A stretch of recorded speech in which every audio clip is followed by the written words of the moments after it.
Right, welcome to part 2.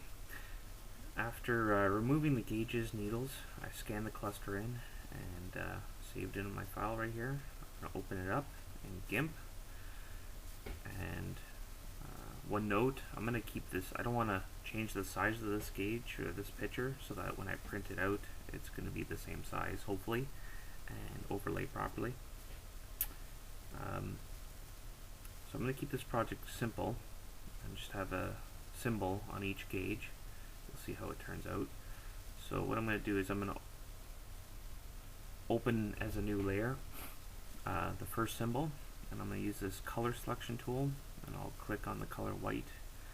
Well, you notice I can't figure this out. I am kind of new to GIMP and Photoshop. You can't delete the selection. I've had it work for other things, but for some reason I can't delete it. So I found by going to color here and making that color to alpha and hitting OK, it gets rid of the white for me, which is what I wanted to do. And you'll see there's a bit of white outline around it. With that selection I did, you could play with it, but I was happy with this. It's not going to be noticeable anyways, especially when you print the color white on a transparency. It doesn't print out white. Anyhow, so next I want to adjust the color balance on that image, and I'm adjusting the color to achieve a yellow look of so I'm adjusting the shadows, midtones, and highlights. This was kind of the simplest way I found to do what I wanted to do. Like I said, I'm no expert in GIMP, so I've been using it all long, but I've so far been able to get it to do what I want. Yep, so once I have the image looking the way I want it, I'm going to use the move tool to move that layer over top the gauge. I'm going to use the scaling tool to scale it. I'm holding down the shift key. The shift key makes sure that when you scale it, it keeps the proper proportions, height and width. And now I'm using the move tool again. There are shortcuts. I think hit the M key to hit that select the move tool. And once that's in position, I'm going to open up a new image open up an image as a layer. And here's the Decepticon symbol. I'm not happy with that symbol. That's more the new style Decepticon. I want this to look more like a Generation 1 Decepticon. So I'm going to adjust the height and width of it and make it look more squarish instead of long. So I'm playing with that first.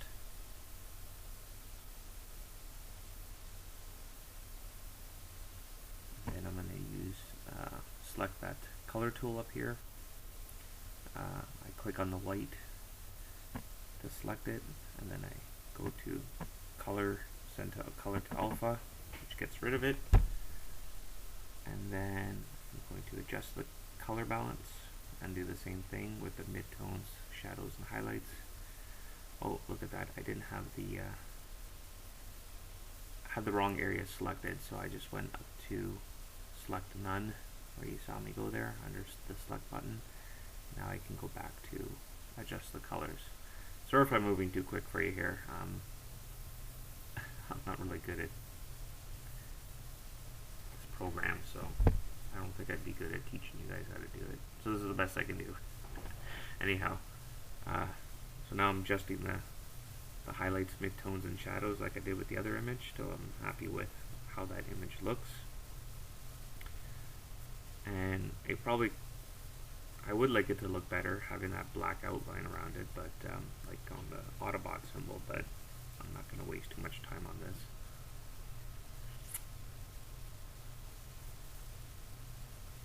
So now I'm going to adjust the scaling.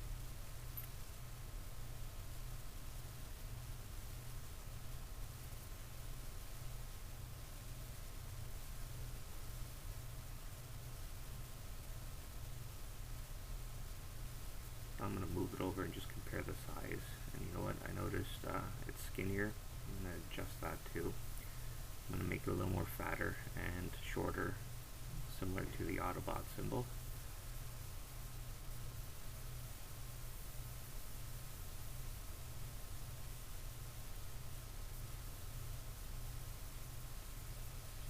scaling tool. I'm making it shorter. Hit scale to make it that change. Now I'm going to move it back over. I am going to try something here. It's not working for me. I'm going to put it over top, and I was just going to use the right arrow to move it over so it stays lined up, but I was moving too slow, so I decided to just do it by eye. But now I'm going to use the arrow key, which is handy, to move the symbol up a bit instead of the mouse, and that's good for fine adjustments like this.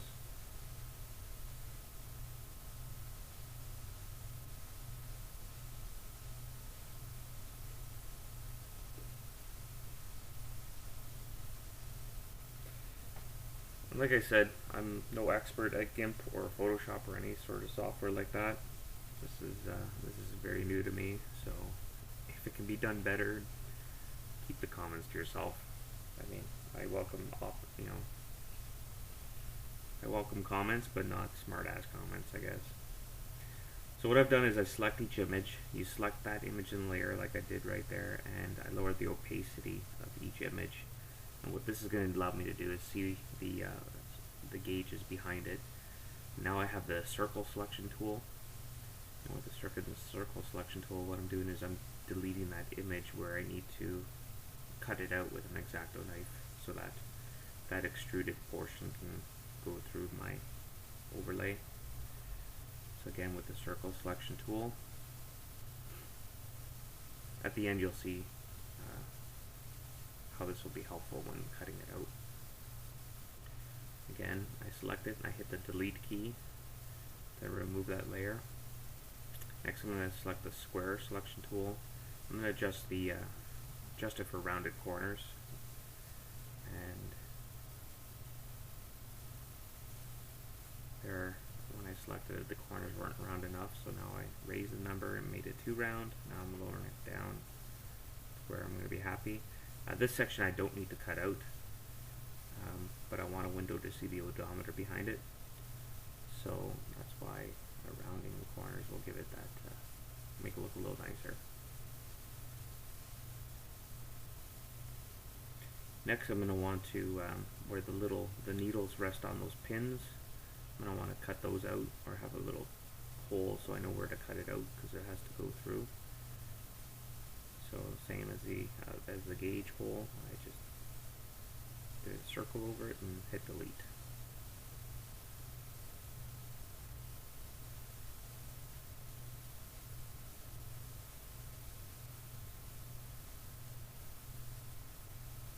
And there I made the mistake, I had the wrong layer selected.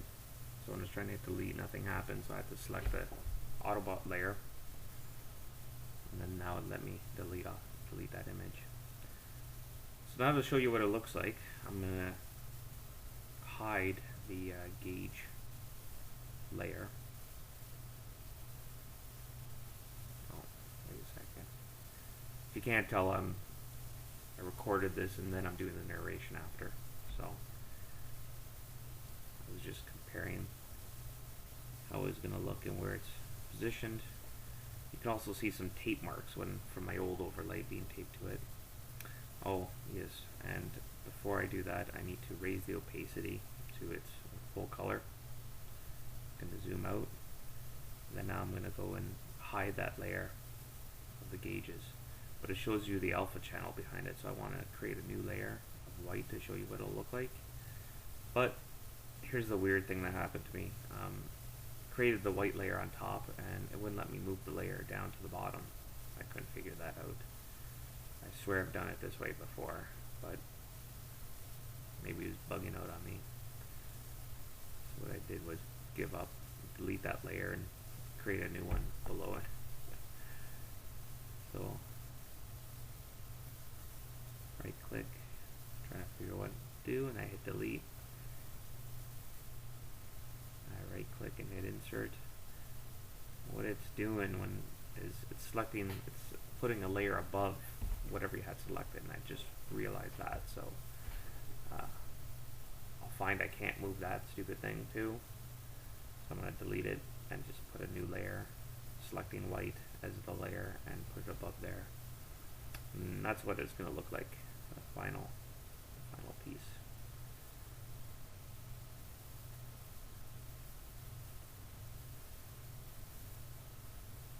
And you'll see how those holes for the needle and the gate and the pins, how it will look on the sheet, so you'll know where to cut with your X-Acto knife. So next, I'm going to print it.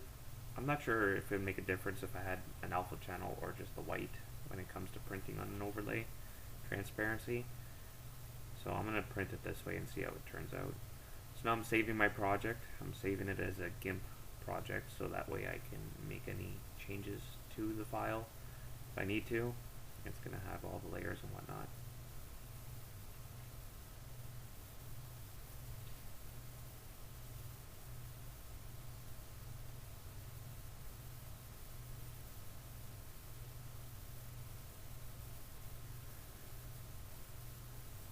And now I'm going to save it as a JPEG. I hit save as, and it won't let me save it as a JPEG doing that option. So I need to export it as a JPEG. I'm going to go down to export, and then type in my name there, select JPEG, pause for a second looking for the quality of the JPEG, didn't see it, so I hit the export button, and the quality shows up on the next screen. So I'm just going to raise that up to 100% and hit export. There we go. So now I'm going to print it out and see how it looks.